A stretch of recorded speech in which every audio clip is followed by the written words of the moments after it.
অভিযোগ আপনাদের? আমাদের অভিযোগ 2010-এর আগে এখানে এই জায়গাটা ভেস্টেড জায়গা ছিল।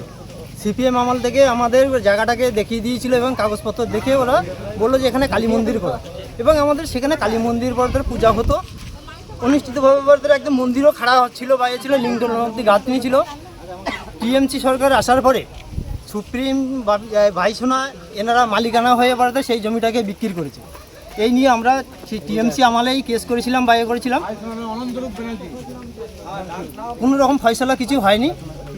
বিগত সরকার পাল্টানোর পরে আমরা আবার কেসটা ওপেন করেছি, সেই নিয়ে ইনকোয়ারি আছে।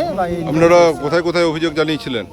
আমরা বিএলও জানিয়েছিলাম, এসডিএলও জানিয়েছিলাম, তখন কোনো কাজ হয়েছিল? কোনো কাজ হয়নি বা কোনো রকম সুস্থভাবে কোনো ইনকোয়ারি হয়নি। এই জায়গাগুলো মানে কিসের জমি জায়গা ছিল? এটা ভেস্টেড জায়গা ছিল, সিলিংয়ে ছাড়া যে সম্পত্তি। কি চাইছেন এখন? এখন চাইছি যেমন জমির রূপ ছিল, ভেস্টেড ছিল যেটা, সেটাই উপরতার রূপটা ফিরিয়ে দেওয়া হোক, বা যেমন আমাদের কালী মন্দির ছিল সেই মন্দিরটা আমাদের প্রতিষ্ঠিত করে দেওয়া হোক। আপনার নাম? আমার নাম গৌর মণ্ডল, মলান্দিক নতুন পল্লী।